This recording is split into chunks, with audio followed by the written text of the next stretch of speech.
জুলাই সনদের ক্যারিকেচার এটি নিয়ে রাজনৈতিক দলগুলোর ভেতরে এখন বিভক্তি, দ্বিমত থেকে শুরু করে রাজনৈতিক এই আলোচনা সমালোচনা পাল্টাপাল্টি বক্তব্য গড়িয়েছে না ভোট অবধি। এবং একান্ত এমন যেসব রাজনৈতিক দল আছেন তাদের ভেতরে কেউ বলছেন এটি জাতিসংঘে প্রতারণা, কেউ বলছেন দীর্ঘ অপেক্ষার ফসল, আবার কেউ বা বলছেন যতক্ষণ পর্যন্ত এই জুলাই সনদের বাস্তবায়ন না হবে ততক্ষণ পর্যন্ত বিশ্বাস করতে পারছেন না। এরকম নানা কিছু ঘটনা ঘটে যাচ্ছে আমাদের রাজনৈতিক অঙ্গনে এবং সেই সব নানা ক্যারিকেচারের যে প্রশ্নগুলো তৈরি হচ্ছে সেই প্রশ্নগুলোর উত্তর আজ আমরা খুঁজবো মধুমতি ব্যাংক পিএলসি নতুন বাংলাদেশে। আপনাদের সবাইকে স্বাগত জানাচ্ছি, আমি রিশাদ হাসান, দেখছি নিউজ 24 এবং আজকে আমাদের সঙ্গে স্টুডিওতে যেসব অতিথিরা উপস্থিত আছেন আমি একটু তাদের সঙ্গে পরিচয় করে দিতে চাই। আমার ডান পাশ থেকে স্টুডিওতে আমাদের সঙ্গে উপস্থিত আছেন ফরিদুল হক, যুগ্ম সদস্য সচিব এনসিপি। আমাদের সঙ্গে আছেন মানবেন্দ্র দেব, সদস্য কেন্দ্রীয় কমিটি সিপিবি। এবং আমাদের সঙ্গে আরও একজন স্টুডিওতে উপস্থিত আছেন, তিনি হলেন সাইদ আব্দুল্লাহ, রাজনৈতিক অ্যাক্টিভিস্ট। আপনাদের তিনজনকে স্বাগত আমাদের আজকের আলোচনায় উপস্থিত হওয়ার জন্য। শুরুতেই যেটা বলছিলাম যে জুলাই সনদ রাজনৈতিক চরম বিভক্তি, সেটি আজকে আমাদের আলোচনার বিষয়। আমরা একটু সরাসরি আলোচনায় চলে যেতে চাই। আমি শুরুতে একটু সাইদ আব্দুল্লাহ আপনাকে দিয়ে শুরু করতে চাই। সরকার কেন বুঝতে পারবে না যে জুলাই সনদের বাস্তবায়ন নিয়ে যে অনৈক্য দেখা দিয়েছে রাজনৈতিক দলগুলোর মধ্যে, সেটি নিয়ে আসলে সরকার কি করা উচিত সেটি কেন বুঝবে না? আসিফ নজরুল আজকে ফরেন সার্ভিসেস একাডেমিতে এরকম একটি কথা বলেছেন। ধন্যবাদ আপনার টিভি দর্শক এবং আমার সম্মানিত সহ-আলোচকদেরও। আমি একটা কথা 2-3 দিন যাবতই বলছি কয়েকটা জায়গায় যে ঐক্যমত্য কমিশনের কাজ ছিল জাতিকে ঐক্যবদ্ধ করা। সেই জায়গায় ঐক্যমত কমিশন শেষ মুহূর্তে এসে যে কাজটা করছে, জাতিকে যত বেশি বিভক্তির দিকে ঠেলে দেওয়া যায় সেটার তারা সব ধরনের প্রয়াস তারা চালাচ্ছে। এবং এই মুহূর্তে এসে তারা লাস্টের দিকে এসে যে কাজটা করলো, এটা সুস্পষ্ট একটা প্রতারণা। এই কথাটা একদম রাগঢাক ছাড়াই কেন বললাম তার কয়েকটা পার্টিকুলার কারণ আছে। এজেন্ডা বহির্ভূত অনেক জিনিস এখন এসে এই ধরনের প্ল্যান কিভাবে এক্সিকিউট করা হবে সেটার ভেতরে তারা ইনক্লুড করেছে। আমার কথাটা হলো এই জায়গাটা করার আগে কোনো আলাপ আলোচনা কি তারা করেছিল? যেমন বলতেই পারেন যে তাইলে এটা এজেন্ডা বহির্ভূত কি কি কাজ করেছেন, যেমন সংবিধান ইস্যুগুলো নিয়ে কিছু প্ল্যান আছে তাদের। তারপর আবার দেখেন এই যে 270 দিনের পরে অটো পাস হয়ে যাবে, এই টাইপ যে আলোচনাটা, এই টাইপ আলোচনা ঐক্যমতের টেবিলে বসে থেকে এজেন্ডা ভুক্ত হয়ে কি আলোচনা হয়েছিল? না হওয়ার পরে তারা দেখেন এটা নিয়ে এসে সেটেল করলো। আবার দেখেন আমাদের কনস্টিটিউশনের ওই যে 4 নম্বর আর্টিকেল যেটা ছিল, অর্থাৎ শেখ মুজিবুর রহমান সাহেবের যে ছবি সব অফিসে আদালতে টাঙানোর কথা ছিল, চূড়ান্তভাবে যখন এটা পাবলিক করা হইলো দেখা গেল যে ওই ধরনের ওইটা কিন্তু ঐক্যমত্য হয়েছিল, কিন্তু এসে এই জায়গাতে নাই। এই ধরনের অনেক জিনিস আছে, অসঙ্গতির জায়গাটা আছে। 2 নম্বর যেটা ব্যাপার, নোট অফ ডিসেন্ট, এই ব্যাপারটা কেন এসেছিল? তার কারণ প্রফেসর ডক্টর মোহাম্মদ ইউনূসের উক্তিগুলাই বোধ হয় উনাকে আরো একবার করে মনে করিয়ে দেওয়া উচিত এবং ঐক্যমত্য কমিশনের সবাইকে মনে করিয়ে দেওয়া উচিত। ওনারা বলেছিলেন রাজনৈতিক দলগুলা যে যে পয়েন্টে একমত হবে ওই একমত হওয়া ব্যাপারগুলা নিয়ে সন্ত হবে। সেই জায়গা থেকে জল অনেক দূর গড়িয়েছে, আলোচনায় গিয়েছে। অনেকগুলো পয়েন্টে রাজনৈতিক দলগুলো যখন একমত হচ্ছিল না, তারপরে কিন্তু এই পয়েন্টটা আসছিল যে নোট অফ ডিসেন্ট তারা দিতে পারবেন, অর্থাৎ নোট অফ ডিসেন্টে যাওয়া যাবে, এই ব্যাপারটাও সর্বসম্মতিক্রমেই কিন্তু করাটা হয়েছে। এইবার দেখেন নোট অফ ডিসেন্ট যদি নাই থাকে, আমার প্রশ্নটা হইল এই 6 মাস ব্যাপী রাজনৈতিক দলগুলোর আলোচনার কি দরকার ছিল? আরে রিয়াজ সাহেব বলতেই পারতেন ওই যে লুইদের মতো, ফ্রান্সের যে লুইরা ছিল যে আমিই রাষ্ট্র, আর রিয়াজ সাহেবও বলতেই পারতেন যে আমি যা বলছি এটাই সংস্কার, এটাই মানতে হবে, যারা মানবেন না হাউস থেকে বের হয়ে যান, আর যারা মানবেন তারাই একমাত্র শতসিদ্ধ সংস্কার পন্থী এবং বাংলাদেশ পন্থী মানুষ। আলোচনা হয়েছে, তার মানে সবার তো একমত থাকবেন না ওই জায়গাতে, এটাই তো গণতান্ত্রিক সৌন্দর্য। এবং এই জায়গায় নোট অফ ডিসেন্ট যদি থাকে, মাই কোশ্চেন ইজ দ্যাট তারপরে জনগণ তো যে কাউকে ম্যান্ডেট যদি দেয় ওইটা তো দেখেই দিবে। বিএনপি তো কখনো বলে নাই, এই প্রতারণা তো করতে চায় নাই যে আমরা এটা করতে চাই না, কিন্তু যা জনগণের স্বার্থে সুর মিলিয়ে বলে গেলাম অন্যান্য দলের স্বার্থে যে ঠিক আছে আমরা সব মেনে নিলাম। এই জিনিসটা না করাটা কিন্তু বিএনপির জন্য রিস্কি একটা ম্যাটার ছিল, ইয়েট তারা প্রতারণা করে নাই। তারা একদম সুস্পষ্টভাবে বলেছে আমি এটা মানি না, এটা এরকম চেঞ্জ হওয়া দরকার। তার মানে তারা যা বলে তারা ওইটা বিশ্বাস করেছে। এইবার খেয়াল করে দেখেন, জনগণ তারপরে যদি ভোট দিত, জনগণকে তো আপনি সর্বময় ক্ষমতার অধিকারী হিসেবে চিন্তা করেন একটা ডেমোক্রেটিক সিস্টেমে, তাদের হাতে তো এই ক্ষমতাটা আছে। অর্থাৎ জনগণ যদি এটা জানার পরে বিএনপিকে ভোট দিত, তাহলে বিএনপি গিয়ে তারা যেসব ব্যাপারে কমিট করছে ওইগুলো তারা এক্সিকিউট করতো, জনগণ তো এনসিপি কেও ভোট দিতে পারে, এখনো পারে। এনসিপিও ক্ষমতায় চলে যেতে পারে। নাসিরউদ্দিন পাটোয়ারি সাহেব তো বহু আগে ঘোষণায় দিয়েছে বিএনপি 50টা আসনও পাবে না, তারা অনেকগুলো আসন পাবে। জামাত ইসলামী ক্ষমতায় চলে যাইতে পারে, অথবা আরো কেউ কেউ যদি থাকে তারাও ক্ষমতায় চলে যাইতে পারে। অর্থাৎ এই জায়গায় ধ্রুব জিনিসটা নিয়ে আমরা কেন প্ল্যান করছি যে অমুকেই যাবে অতএব সবাই মিলে তাকে চলো চেপে ধরি, এটা তো ফিক্সড কোনো ব্যাপার না। এবার আমি বলি তাহলে নোট অফ ডিসেন্ট এতদিন ধরে আলোচনার মিনিংই ছিল এটা থাকবে, হঠাৎ করে আপনি এখন এসে বলছেন স্বাক্ষরের পরে যে নোট অফ ডিসেন্ট নামে কোনো কিছু থাকার দরকার নাই।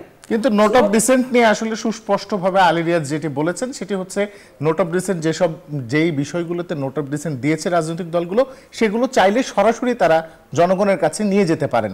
জনগণ যদি আসলে সেই রায় দেন তাহলেই শুধুমাত্র সেগুলো তারা বাস্তবায়ন করতে পারবে। তাহলে কেন নোট অফ ডিসেন্টের কথা বারবার বিএনপি নিয়ে আসছে যে নোট অফ ডিসেন্ট রাখাই হয়নি? এটি তো আসলে স্পষ্টভাবে আলী রিয়াজ বলেছিলেন। আপনি বোধহয় যে একটা আলোচনা একটু মিস করে গেছেন। বিএনপি বারবার করে বলছে নোট অফ ডিসেন্ট রাখা হচ্ছে না, কারণ এই প্রেক্ষাপটটা এই ঐকমত্য কমিশনই তৈরি করেছে। নোট অফ ডিসেন্টের আলোচনা যখন ছিল প্রথম থেকে কোন আলোচনা ছিল তাহলে? নোট অফ ডিসেন্ট যে জনগণের সামনে তারা নিয়ে যাবে, বিএনপি কি বলছে যে আমরা নোট অফ ডিসেন্টের আলোচনা নিয়ে যাব না? বরং তারা তো কন্টিনিউয়াসলি এটাই বলে যাচ্ছে যে এই যে একই কথাই বলেছেন যে নোট অফ ডিসেন্ট তাহলে একটা ব্যাপার, তাহলে এই ব্যাপারটা এই সুপারিশটা কেন করা হইল? যে আলটিমেটলি যখন এটা গণভোটে চলে যাবে এবং তারপর নোট অফ ডিসেন্টের কোনো কার্যকারিতা থাকবে না, তাহলে যেটার কার্যকারিতা না থাকার জন্য সুপারিশটা করা হচ্ছে সেটা নিয়ে বিএনপি আপত্তি তুলবে না? আপনার প্রশ্নটাই আপনি আবার রিকোয়েস্ট করেন। এবং আরেকটা ব্যাপার, কিন্তু মূলত এটি তো আসলে গণরায় আসলে নোট অফ ডিসেন্টে যদি আসলে সাধারণ মানুষ যদি চায় যে আমি note of dissent note of dissent চাই না, আমি সরাসরি চাই যে সবগুলো বাস্তবায়ন হোক, সেই ধরনের ফলাফল যদি জনগণের পক্ষ থেকে আসে তাহলে বিএনপি সমস্যাটা কোথায়? আচ্ছা এইবার আমি বলি, জনগণ আপনাকে এসে বলে গেছে যে এই 84টা এজেন্ডা ভুক্ত হয়ে এইগুলো আলোচনা হবে। আপনি যে জনগণের রেফারেন্সটা টানছেন, আলী রিয়াজ সাহেবরা যে জনগণের রেফারেন্স টানছেন, অন্যান্য দল যে রাজনৈতিক দলগুলো সবার সাথেই জনগণ আছে। আমি এইবার একটা প্রশ্ন বলি, জনগণের কথা বললেন না আপনি, এক্স্যাক্টলি এই প্রশ্নটা আপনার কাছে আমি একটু জানতে চাচ্ছি। জনগণ এসে টেবিলে উপস্থাপন করে গিয়েছিল যে এই 84টা পয়েন্টেই আলোচনাটা হওয়া জরুরি, এটা বলেন। জনগণ এসে আপনাকে সারা বাংলাদেশের মানুষ এসে একসাথে বলে গিয়েছিল যে 2টা বিভাগ না হলে বাংলাদেশ চলছে না, তাই তো? তাহলে এই যে জনগণের কথা বলে আপনি যেটা ফিক্স করলেন, আমাদের দেশের সিভিল সোসাইটির একটা প্রবলেম কি জানেন? এরা মনে করেন যে ইনারাই একমাত্র সবকিছুর ধারক এবং বাহক, ইনারা বসে থেকে এসি রুমে বসে থেকে আলোচনা করে ঠিক করেছে, তবে এইটাতেই সবার একমত হইতেই হবে। জনগণের জন্য যেই করছেন, কেন জনগণের হাতে ভোটের অধিকার নাই? ঠিক আছে, বিএনপি বলছে যে আমার নোট অফ ডিসেন্ট এইগুলো আছে, আমি এটা করব। বিএনপি কি বলছে যে আমি ভোট রিগিং করব? জনগণের সামনে এনসিপি যাক, জামাত যাক, যে বিএনপি এটা জায়গায় নোট অফ ডিসেন্ট দিয়েছে, আপনারা ভোট দিয়েন না। জনগণ যদি ভোট না দেয় তাহলে তো বিএনপি আর এটা নিয়ে কোনো কিছু করতে পারবে না। আপনি একটু বলতেই হবে প্লিজ, যেহেতু আপনি প্রশ্নটা তুলেছেন একদম স্পেসিফিক ভাবে। তার মানে ব্যাপারটা হলো বিএনপি তো বলছেই যে নোট অফ ডিসেন্টের আলোচনাটা আছে, জনগণের সামনে তো সে ক্লিয়ারলি উপস্থাপন করেছে, করে নাই? এবং তারপর জনগণ তাকে ভোট দিবে কি না দিবে এটা জনগণের হাতে সিদ্ধান্তটা ছেড়ে দেন, নাকি এই সিদ্ধান্ত ওই সিভিল সোসাইটির কয়েকজন মিলে দিবে?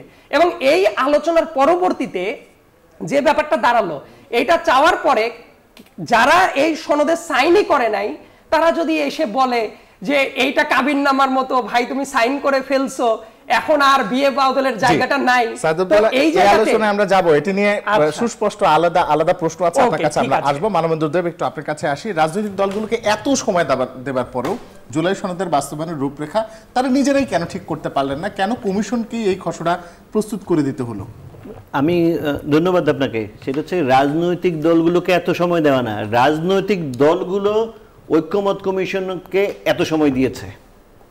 আমি তো উল্টো করে বলবো, কারণ প্রথম যখন প্রধান উপদেষ্টার সাথে রাজনৈতিক দলগুলোর বৈঠক হয়, মানে আমার দল, বাংলাদেশের কমিউনিস্ট পার্টি এবং বাম গণতান্ত্রিক জোটের সাথে যখন বৈঠক হয়, তখন প্রথম যে আলাপ হয়েছিল একদম শুরুর দিকে, তখন আলাপ হয়েছিল যেই পয়েন্টে ঐক্যমত হবে সবার, সেই পয়েন্ট নিয়ে এই সনদ বা এই চার্টার পাবলিশড হবে বা সিগনেচার হবে।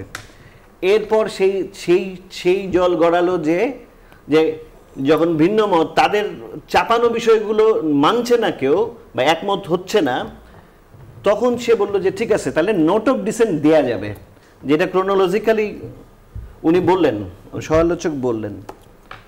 এবং তারপর অনেক নাটক দেখলাম আমরা, এক্সটেনশন দেখলাম। তারপরে যেটা করলো, সেখানে আমরা কিন্তু যেই যেই ঘটনাটা আজকে বিএনপি বলছে, গতকালকে বিএনপি বলছে, বা এই ইন্টারিম সরকার যেটা করলো, যে প্রতারণাটা করলো, সেটা কিন্তু আমরা আগেই আঁচ করতে পেরেছি এবং সেটা কিন্তু আমরা কিন্তু সেই জায়গায় সাইন করতে যাই নাই।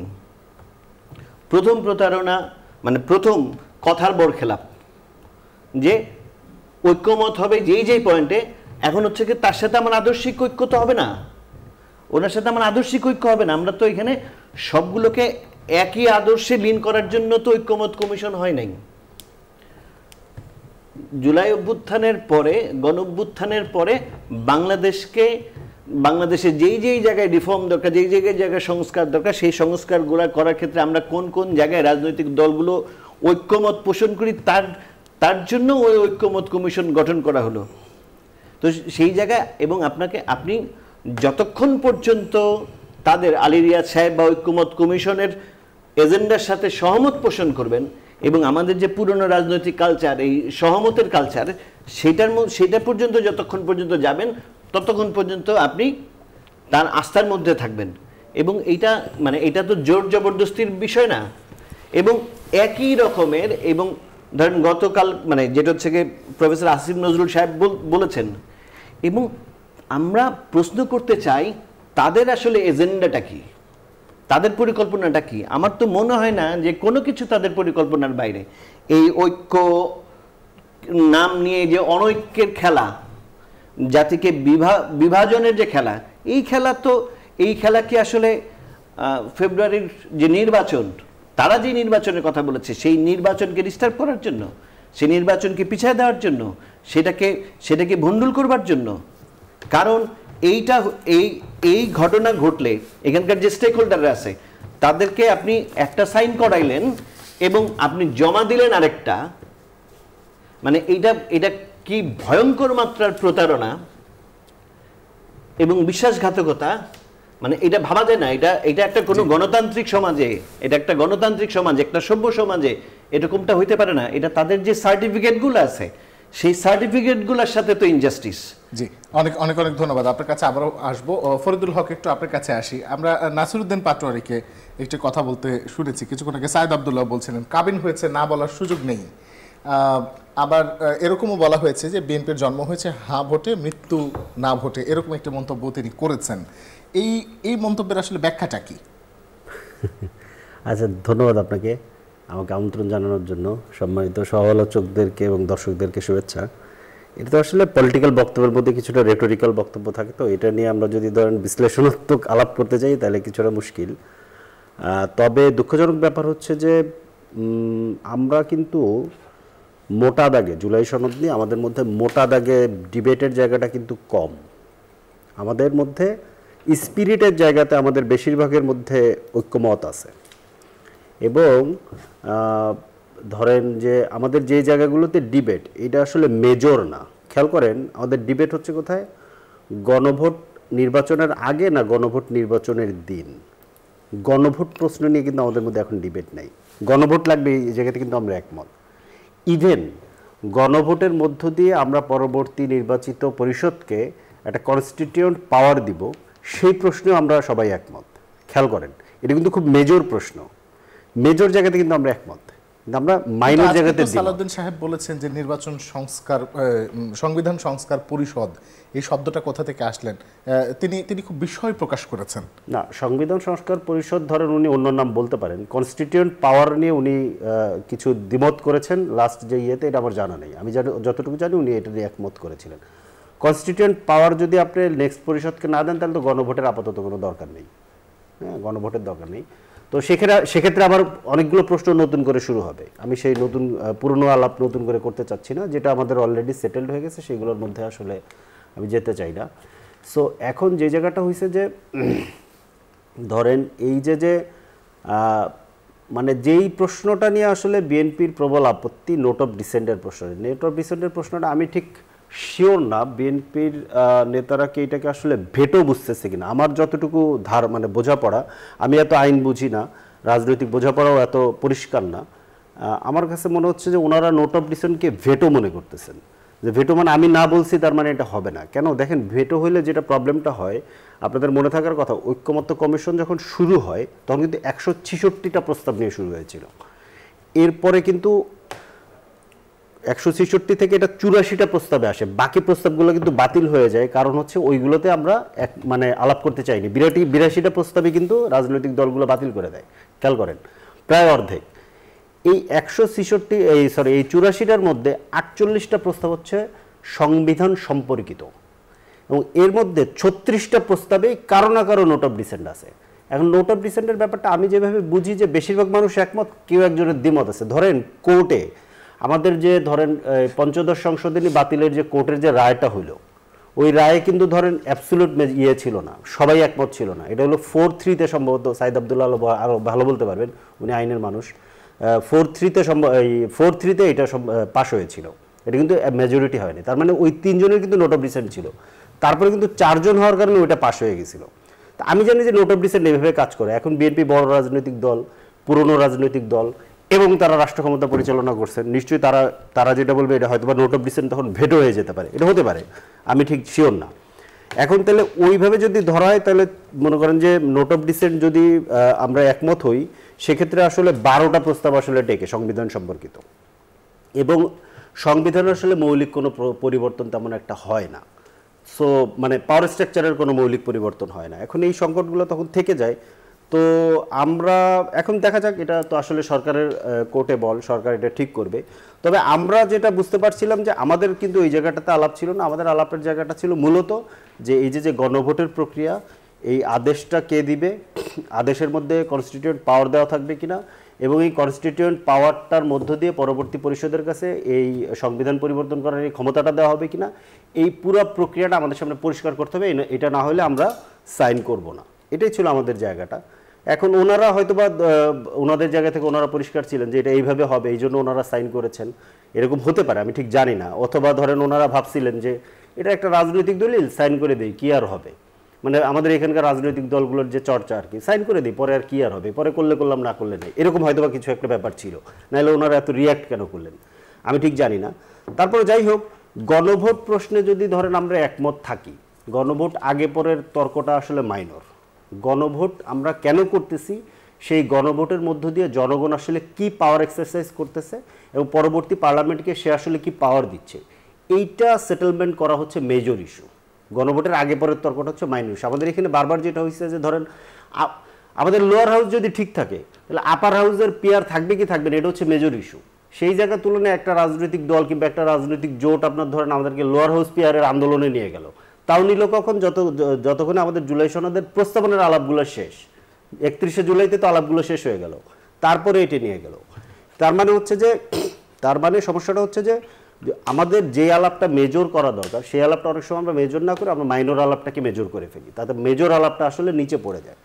আমার কাছে যেটা মনে হয় যে মেজর বেশিরভাগ জায়গাতে আমরা একমত আছি, এখনো সময় আছে, প্রয়োজনে আরো 2-4 বার বসা যাবে, বসে এটা আমার মনে হয় যে একটা সেটেলমেন্ট হবে। অনেক অনেক ধন্যবাদ ফরিদুল হক। আমরা এই পর্যায়ে একটা ছোট্ট বিরতিতে যাব। বিরতির পর যখন ফিরবো, তখন আমাদের এই জুলাই সনদের বাস্তবতা এবং আসলে যে পরিস্থিতি তৈরি হয়েছে সেই সম্পর্কিত বিতর্ক অব্যাহত থাকবে, সাথে থাকুন।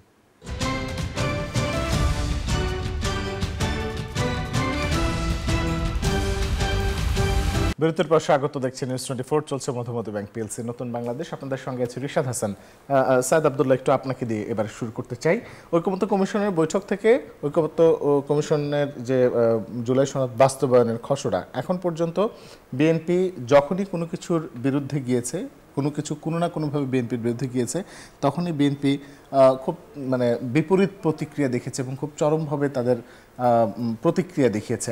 আসলে কি বিষয়টা তাদের মন মতো না হওয়ার কারণে কি তারা এরকম প্রতিক্রিয়া দেখাচ্ছে, নাকি আসলে সবকিছু তাদের মন মতো হলে সবকিছু ঠিকই ছিল? কারণ জুলাই সনদে তো স্বাক্ষরও বিএনপি করে ফেলেছিল। বিএনপি স্বাক্ষর করেছিল কোন কন্ডিশনে? নোট অফ ডিসেন্ট থাকবে এই কন্ডিশনে। গণভোটের ব্যাপারটা বিএনপি কি বলেছিল? যেদিন জাতীয় নির্বাচন হবে ওই দিন হইতে পারে, রাইট? সো এই শর্তগুলো সব নিয়ে আলোচনা করেই তারা এসেছিল। তারা কি জানতো যে আসার পরে, তারপর সাইন টাইন করার পরে যে প্রফেসর ইউনূসের আন্ডারে যে ঐক্যমত্য কমিশন আছে, আলী রিয়াজ সাহেবদের মতো বিজ্ঞজনরা যে জায়গায় বসে আছেন, আসার পরে তারপর বলবেন যে এই জায়গায় নোট অফ ডিসেন্টের কোনোই কার্যকারিতা থাকবে না, 270 দিনের ভেতরে অটোপাসের মতো বিধান হয়ে যাবে, এবং তারপর এসে যে ব্যাপারগুলো আলাপ আলোচনা হয় নাই সেই ব্যাপারগুলো নতুন করে ইনপুট দেওয়া হবে। এই ব্যাপারটা কি আপনার কাছে প্রতারণা মনে হয় না? জাস্ট আপনি অ্যাঙ্করিং বাদ দেন, অন্য সব জায়গায় বাদ দেন, বাদ দেওয়ার পরে আপনি একজন নর্মাল মানুষ হিসেবে চিন্তা করেন, এটা কি প্রতারণা না? সো এই প্রতারণাটা করার পরে তারপর যদি আপনি বলেন ও তার মন মতো হয় নাই, ভাই সে কি চায় সে কি চায় না বহু আগেই বলে দিয়েছে। সে কিন্তু মানুষের সামনে ওই যে মনে একটা জিনিস মুখ দিয়ে বলেছে একটা জিনিস, এটা করে নাই, কারণ জানে যে সামনের দিনের যে রাজনীতিটা থাকবে সেই জায়গাতে এমন কোনো প্রমিস করা যাবে না যে প্রমিসটা ইমপ্লিমেন্ট করা যাবে না। এখন ওইটাকে সুর মিলিয়ে আপনি যদি পরে এসে বলেন যে বিয়ে হয়ে গেছে, কাবিননামা সাইন হয়ে গেছে, এখন বলে আর কোনো লাভ নাই, সেই ব্যাপারটা বলাটা যে কতটা হঠকারিতা এর থেকে আসলে বোঝাটা উচিত। ধরেন যে ব্যক্তি এখন এসে এটা বলছে, প্রত্যেকটা বিয়েতে ইন্টারেস্টিং কিছু ফিগার থাকে, বুঝছেন? গ্রামের বিয়েগুলাতে দেখবেন ওই যে চাচা, তারপরে খালু সম্প্রদায় আর কিংবা ফুফা সম্প্রদায়ের ভেতরে কেউ কেউ থাকে না, তার রাগ হবেই, সে বিয়ে বাড়ি ছাড়বেই, রাগারাগি করে চলেই যাবে। তো নাসিরউদ্দিন পাটোয়ারির চরিত্রটাই হয়েছে, ভাই বিয়ের টাইমে তুমি রাগারাগি করে আগেই তুমি ঘটি বাটি গোটায় তুমি পালায় চলে গেছো ওই রাগান্বিত ফুফা খালুদের মতো। এখন এসে পরে কি হয়েছে, এখন তো এসে তোমার কমেন্ট করার লেজিটিমেসি তুমি ওই দিনই শেষ করে ফেলছো। ঠিক আছে, তারপরেও করতে পারে। তো নাসিরউদ্দিন পাটোয়ারি সাহেব আমার মনে হয় যে উনি ধরেন বিয়ে করতে গেল খুবই উৎসব মুখর পরিবেশে, 6 মাস ব্যাপী পাত্রী দেখা হইল, কি কি দেওয়া হবে না নেওয়া হবে পুরো আয়োজন করা হইল। তার সাথে বিয়ে হওয়ার কথা ছিল রহিমার, পুরো সাইন টাইন করা হইলো রহিমার নামে, তার আইডি কার্ড ধরে সবকিছু মিলিয়ে। বিয়ে করার পরে রাতের বেলায় যখন নিয়ে গেল দেখলো রহিমাদের বাড়ির কাজের মেয়ে ছিল জরিনা, জরিনাকে নিয়ে গেছে। আমার মনে হয় যে তখনও নাসিরউদ্দিন পাটোয়ারির মতো মানুষ এইটাকে কোনো প্রতারণা মনে করতো না, এবং মনে করছে ঠিক আছে কাবিননামায় সাইন হয়ে গেছে তাহলে তো হইলই। কিন্তু এইটা যে একটা সুস্পষ্ট প্রতারণা, এই প্রতারণার জন্য যে মামলাও করা যায়, এই ব্যাপারগুলো বোধহয় প্রতারণা থেকে আমি একটু ফরিদুল হকের কাছে আসতে চাই। আপনি যেটা বললেন যে মন মতো হয় না এই জন্য কথা, ব্যাপারটা এরকম না, বরং আপনি সুস্পষ্ট একটা গ্রাউন্ডে নিয়ে গিয়ে সবাইকে সাইন করানোর পরে এখন যে গ্রাউন্ডটা তৈরি করে দিলেন, এইটা হইল রাজনৈতিক দলগুলোর প্রতি আরেকটা প্রতারণা। ধন্যবাদ। প্রতারণা থেকে একটু ফরিদুল হক আপনার কাছে আসতে চাই। শাপলা কলি প্রতীক পেয়েও কেন এনসিপি খুশি নয়? কেন এনসিপির মনে হয় যে নির্বাচন কমিশন আপনাদের সঙ্গে প্রতারণা করেছে? না, প্রতারণা নির্বাচন কমিশন প্রতারণা না, নির্বাচন কমিশন হচ্ছে গিয়ে এরকম একটা বিবৃতি দিয়েছে, তার সাংবিধানিক দায়িত্ব পালনে আসলে সে অনীহা দেখিয়েছে কিংবা কিছুটা বইমাত্র আচরণ করেছে। প্রথমত হচ্ছে যে কে কি প্রতীক নেবে এটা তো নির্বাচন কমিশনের কিছু আসে যায় না। আমরা তো নির্বাচন কমিশনের সাথে কোনো রাজনৈতিক নির্বাচনী প্রতিদ্বন্দ্বিতায় নামতেছি না। নির্বাচন কমিশন রেফারির তো এটা দেখা দরকার নেই কে হলুদ জার্সি পরবে আর কে নীল জার্সি পরবে, রেফারির এটা দেখার বিষয় না। যে যেটা পড়তে চায় তাকে সেটা পড়তে দিবে, এটা রেফারির কাজ। ব্যাপারটা হচ্ছে যে আপনাদের মনে থাকার কথা, সিইসি বলছিল যে কেন শাপলা দিব না এটার ব্যাখ্যা দিব না, আবার কেন উনি শাপলার কলি ঢুকালেন এটারও ব্যাখ্যা দেয় নাই। ব্যাপারটা হচ্ছে যে এতদিন এত যে যুক্তি দিছে, এই যে প্রায় জুলাই, আগস্ট, সেপ্টেম্বর, অক্টোবর 4 মাস ধরে যে যুক্তি দিছে, সকল যুক্তি যে আসলে খেলো, এটা আজকে শাপলার কলি ঢোকানোর মধ্যে দিয়ে এটা প্রমাণিত হয়েছে যে আসলে তাদের কাছে কোনো যুক্তি নাই। তারা একটা জোর জবরদস্তি এটা চাপাই দিতে চাইছিল আমাদের প্রবল বাধার মুখে, এবং আমরা এটাকে বারবার যুক্তি খণ্ডন করেছি। যুক্তি খণ্ডনের মুখে তারা এটা দিতে বাধ্য হয়েছে, কিন্তু তারপর আবার একটা ধরেন রেখে দিছে, একটা খোটা রেখে দিছে, এখানে আবার শাপলার কলি দেওয়া হয়েছে। শাপলার কলিতে আবার যেটা হয়েছে, এখন তো যেহেতু মোটা দাগে বলা চলে ফেসবুক জামানায় আমরা সবচেয়ে ধরেন কি বলে যে বাক স্বাধীনতার যুগে আসি, তো তাতে করে ধরেন আবার এটাকে চিলড্রেন পার্টি বানানোর একটা সুযোগ তৈরি করে দেওয়া হয়েছে। সবাই এখন মনে করেন যে আচ্ছা ঠিক আছে করলে দিছে, পরে একসময় ফুটে ফুল হবে, মানে আবার আর একটা ট্রলের সুযোগ করে দেওয়া হয়েছে। অবশ্যই ট্রলটা খারাপ না, ট্রল হওয়াতে আমাদের প্রচার হচ্ছে, আমরা এটাকে ভালোভাবেই নিচ্ছি। তবে আমার কথা হচ্ছে যে আমরা শাপলার ব্যাপারে যেহেতু এটা দেওয়া গেছে, আমরা এটা পরিষ্কারভাবে বুঝি যে এটা শাপলাও দিতে পারবে, আমরা শাপলার ব্যাপারে এখনো অনড় আছি, এবং আমরা মনে করি নির্বাচন কমিশন এটা যৌক্তিকভাবে এটা বিবেচনা করে এটা দিবে। আমরা এটা আশাবাদী। ধন্যবাদ। মানববন্ধু দেব, একটু আপনার কাছে আসবো যে ঐকমত্য কমিশন বিএনপির সঙ্গে প্রতারণা করছে বা জাতির সঙ্গে প্রতারণা করেছে, আবার এনসিপির সঙ্গে খানিকটা প্রতারণার মতোই নির্বাচন কমিশনের আচরণ হয়েছে বা নির্বাচন কমিশন তার স্বেচ্ছাচারিতা দেখিয়েছে। তাহলে এই সরকারটা আসলে কার এজেন্ডা বাস্তবায়ন করে? আপনারা আরেকবার ধন্যবাদ। আমরা জুলাই অভ্যুত্থান, গণ অভ্যুত্থান হলো একটা আনডেমোক্রেটিক রেজিমের এগেনস্টে, যে to restore the democracy.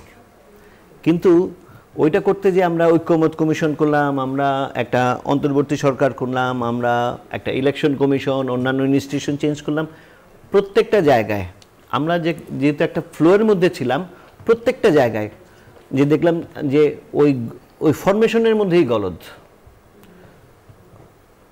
High court, supreme কোর্টের বিচারপতি নিয়োগ থেকে শুরু করে, ইলেকশন কমিশন থেকে শুরু করে, যেই ইনস্টিটিউশনকে ধ্বংস করার অভিযোগ আমরা বিগত সরকারের বিরুদ্ধে করলাম, স্বৈরাচারী সরকারের বিরুদ্ধে করলাম, ওইখানে ইনস্টিটিউশনগুলো দাঁড় করানোর তো চেষ্টাই হইল না, একই কায়দায় সেই জায়গাগুলোতেও ঢুকানো হলো। এখন হচ্ছে কি এনসিপি এখন বলতেছে যে তাদের সাথেও খানিকটা প্রতারণা হয়েছে বা যুক্তি দিচ্ছে না। যুক্তি কেন দেবেন না আপনি?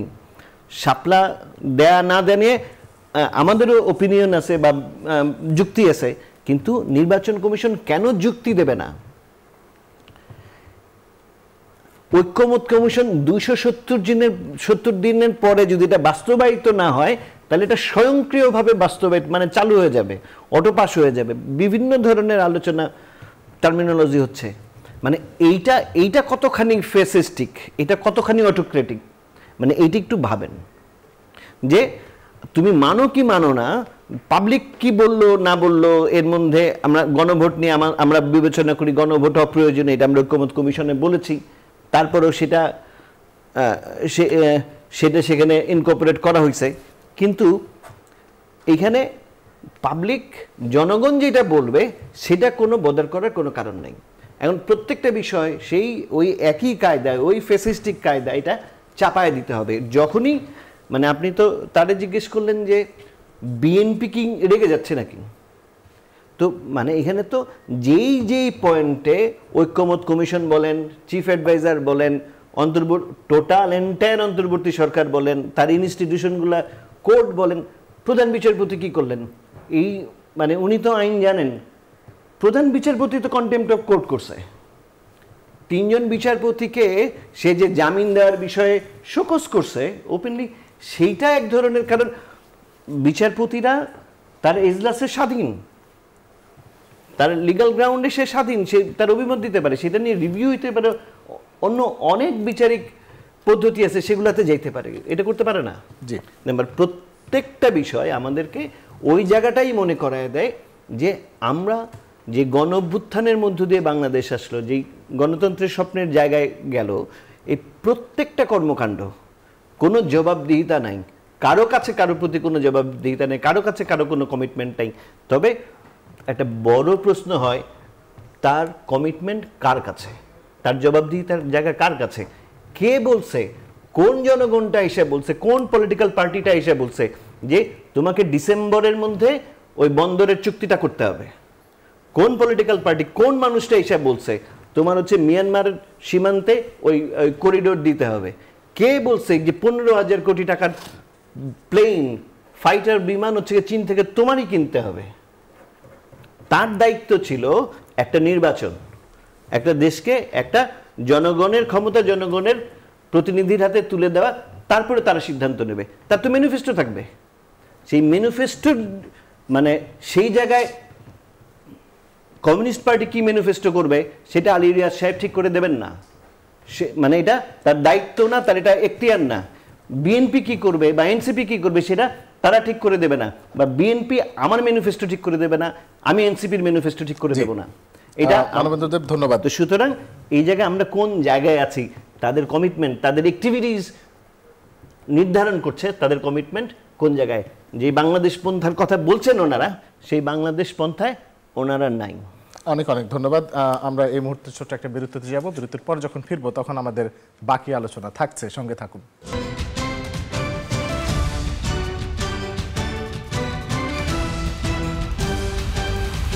বিরতির পর স্বাগত আরো একবার। আমি একটু মানবেন্দ্রদেব আপনার কাছে আসতে চাই, জুলাই সনদ বাস্তবায়নকে কেন্দ্র করে কি জাতীয় নির্বাচন নিয়ে কোনো অনিশ্চয়তা দেখা দিতে পারে কিনা? ডেফিনেটলি, কারণ মানে আমরা কিন্তু সন্দেহ প্রকাশ করছি যে জাতীয় নির্বাচনকে পেছানো বা ডিলে করা বা অন্য কোনো এজেন্ডা, এই জুলাই সনদ স্বাক্ষর এবং ঐক্যমত নিয়ে যা যা হচ্ছে, এইটা কি অন্য কোনো এজেন্ডা, নির্বাচনকে পেছানো বা নির্বাচনকে নস্যাৎ করে অন্য কোনো এজেন্ডা আছে কিনা, এই শঙ্কা শুধু আমাদের না, সারা দেশের মানুষের মধ্যে এই সংখ্যাটা রয়ে গেছে এবং সেখান থেকে আমাদের স্পষ্ট বক্তব্য, মানে আর নাটক মঞ্চস্থ না করে সরাসরি নির্বাচন দিয়ে দেশটাকে বাঁচানো। অনেক অনেক ধন্যবাদ। ফরিদুল হক, একটু আপনার কাছে আসি। এই যে চরম যে বিভক্তির জায়গাটা তৈরি হচ্ছে, এই বিভক্তির দায় কি শুধুই সরকারের বা ঐকমত্য কমিশনের? রাজনৈতিক দলগুলোর কি কোনো দায় নেই? না, চরম বিভক্তি হচ্ছে, আমি এটা মনে করি না। আমি বললাম তো যে আমাদের ধরেন প্রধান জায়গাগুলোতে মোটা দাগে স্পিরিটের আমরা একমত আছি। এই যে বিএনপি বলেছে যে জাতীয় নির্বাচনের আগে যদি গণভোট হয় তাহলে আসলে তারা সেটাকে পছন্দ করছেন না, এবং শামসুজ্জামান দুদু তিনি বলেছেন যে গণভোট অর্থহীন হবে যদি আসলে বিএনপি সমর্থকেরা যদি না ভোটের দিকে যায়। এটা যেটা হইছে যে না, আজকে রাতের ভিতরেই কিন্তু জামায়াত নেতা বলেছেন যে জামায়াত নেতা তাহের তিনি বলেছেন যে আজকে রাতের মধ্যেই গণভোটের তারিখ ঘোষণা করতে হবে। আর যাই হোক, এটা ঠিক আছে, এটা রাজনীতির মাঠে অনেক সময় ধরেন চাপ ধরে রাখার জন্য একে অপরের প্রতি এগুলো বলে, এটা এত জরুরি ইস্যু না। আমাদের মূল ব্যাপারটা হচ্ছে যে গণভোটটা আমরা করতেছি, গণভোটটা আমরা কোন প্রক্রিয়ায় করব, এটা হচ্ছে আমাদের প্রধান এজেন্ডা।